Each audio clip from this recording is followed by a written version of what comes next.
Moin, Ferdinand hier und willkommen wieder in Dänemark. Heute nehme ich dich mit auf einen ganz wundervollen Trip, den ich schon im Mai gemacht habe, aber ich hatte nie Zeit dafür, mich darum zu kümmern, diesen zu schneiden.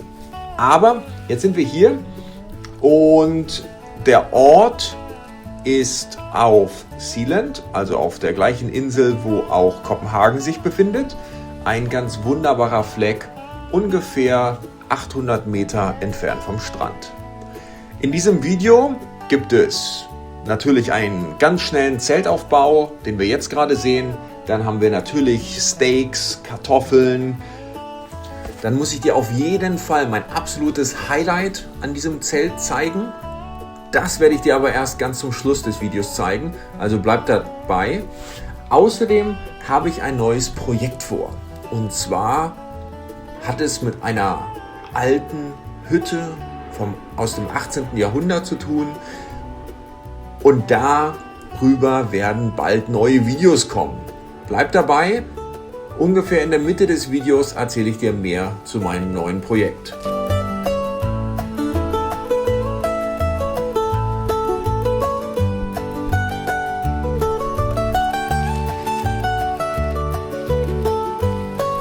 Genau, und hier sieht man halt den Schornsteinausgang, den ich da noch nicht reingeschnitten habe. Den schneidet man einfach in X rein und dann kommt der Schornstein durch. Seht ihr in meinem Review. Der Aufbau des Zeltes ist relativ einfach. Er wird abgespannt an verschiedenen Punkten und dann hat er 4 Stangen, womit dieses Schlauchzelt aufgespannt wird. Und dann hat es in der Mitte 2 größere Stangen, womit das Schlauchzelt auseinandergezogen wird. Und natürlich ein Eingang auf beiden Seiten, was sehr angenehm ist. Innen drin gibt es 2 Bereiche. Auf der rechten Seite hier, dort wird ein schwarzes Innenzelt eingehangen, welches als Verdunklung dient und zusätzlich gleichzeitig noch einen Fliegenschutz hat. Und hier bereite ich jetzt vor für die Nacht eben, habe ich mir natürlich eine Isomatte mitgenommen, eine Thermarest und mein Zen Bivi natürlich. Und es war sehr windig draußen, man sieht es, es war eine gewisse Herausforderung, die Isomatte in das Zen Bivi hineinzubekommen, weil ich habe es ja schon ein paar Mal vorgestellt, wie es funktioniert. Im Grunde genommen gibt es halt beim Zen Bivi ein paar Haken, die sehen wir jetzt hier gleich. Hier haben wir die Haken, die sind farblich gekennzeichnet und die sind jetzt an die Isomatte dran geklippt. Und diese Haken gehen jetzt in das Zen Bivi, also in die Decke hinein und damit wird es eine Brücke zwischen der Isomatte und der Decke geben. Und das ist eben mit diesen farblichen kodierten Haken gemacht, was sehr schnell funktioniert. Ich mache immer eine Seite rein, dann kann ich nämlich schon mal reingehen, wenn es Abend wird, und dann klippe ich die andere Seite rein, wenn es Nacht wird und wenn ich im Schlafsack oder im Zen Bivi dann liege.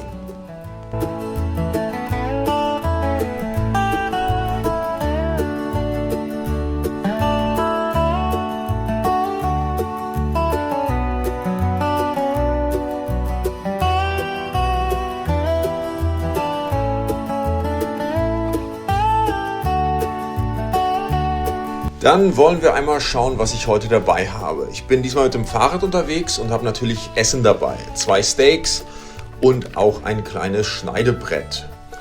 Und dann geht es weiter mit Kartoffeln. Ich habe für mich als große Person 3 Kartoffeln mir überlegt.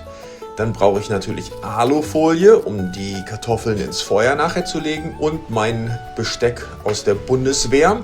Dann haben wir hier, das ist Kräutertee, und dann haben wir eine Salz-Kräutermischung und ein bisschen Kaffee für den nächsten Morgen. Das ist mein Kochset und darauf folgt immer mein Teeset, oder in diesem Fall ist es eine French Press, mit der ich am Morgen Kaffee mache und abends dann eben Tee. Eine Teefallpfanne, jetzt habe ich glücklicherweise schon eine Gusseisenpfanne. Dann haben wir hier natürlich meine Handschuhe, die feuerfest sind, eine Axt, Powerbank, dann einen Schleifstein. Ich spiele ein bisschen mit der Lampe rum. Genau, USB-C natürlich als Kabel, um alles aufzuladen, was ich immer dabei habe. Ein finnisches Jagdmesser, ist immer mein Messer für alles dabei. Dann sind das hier die Akkus für meine Kamera, mit der ich gerade aufnehme. Ein paar Streichhölzer. Das ist meine Profi-Klappsäge, würde ich sagen. Habe ich ja schon ein paar Mal vorgestellt. Ich hatte mal eine kleinere und günstigere, aber die hier, die ist wirklich groß. Die kann wirklich schnell etwas zersägen. Die ist mir an der Spitze leider schon abgebrochen, etwas unerfreulich, aber so ist es eben. Und dann habe ich hier immer dabei natürlich Zahnbürste und Zahnpasta. Die Zahnbürste habe ich zur Hälfte abgesägt, weil sonst passt sie einfach nicht rein. Und dann, wie kriege ich meine Feuer an, fragt man mich häufig. Und das mache ich immer mit diesem Wachs, oder das ist ein Strohstück, was in Wachs getränkt ist, und damit kriegt man jedes Feuer an. Und dann innen drin, in meinem Kochset, habe ich immer diverse Sachen, wie zum Beispiel ein Feuerzeug. Und das funktioniert hier nur gerade nicht. Gut, dass ich Streichhölzer dabei hatte. Und natürlich immer einen Anspitzer. Den Anspitzer benutze ich, um etwas anzuspitzen. Und zwar Stöcker. Und dazu habe ich mal einen Short gemacht. Also ein kleines YouTube-Video, wo ich zeige, wie man zum Beispiel aus Stöckern und Wachs eine Tuna-Candle machen kann. Verlinke ich dir jetzt oben in der Infobox. Und dann finde ich leider wahnsinnig schade immer, dass Leute ihren Müll hinterlassen bei der Feuerstelle. Hier habe ich die Kohle noch recycelt, aber natürlich das Alu und auch den Müll, der da jetzt reingerommen ist, der musste natürlich weggeschmissen werden.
Wenn du bis jetzt dabei geblieben bist, freue ich mich auf jeden Fall über einen Kommentar, ein Like und abonniere auf jeden Fall meinen Kanal, denn ich habe Großes vor.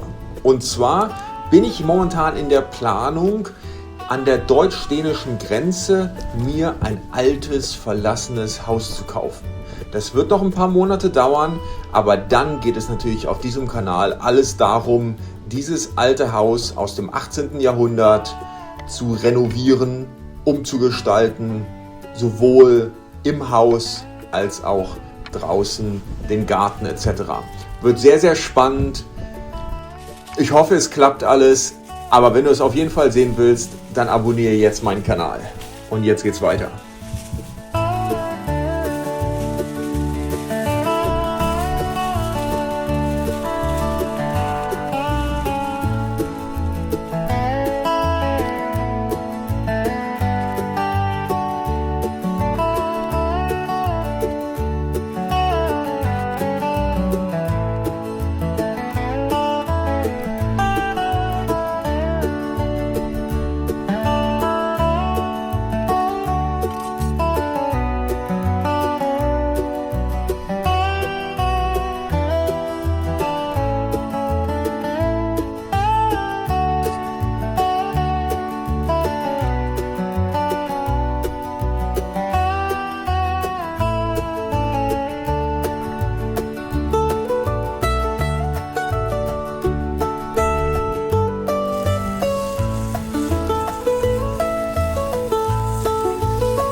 Schön, dass du wieder dabei warst. Danke fürs Zuschauen.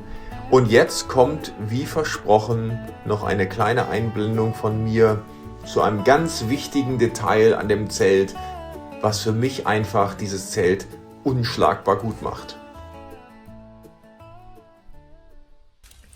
Moin, eigentlich wollte ich momentan nicht in die Kamera sprechen, sondern eher im Nachhinein Audio drüber liegen. Aber ich muss gestehen, das wollte ich euch mal zeigen. Dieses Sonnendach habe ich so noch nicht erlebt. Es ist super genial. Ich habe das Gefühl, ich sitze draußen. Frische Luft haben wir hier drüben. Dort ist frische Luft. Dann hinter mir, wie wir vorhin die Aufzugklappe aufgemacht haben, da sehen wir da hinten durchschimmern, das Helle. Das ist auch nochmal Luft. Und nach oben hin bin ich regengeschützt. Wie cool ist das denn?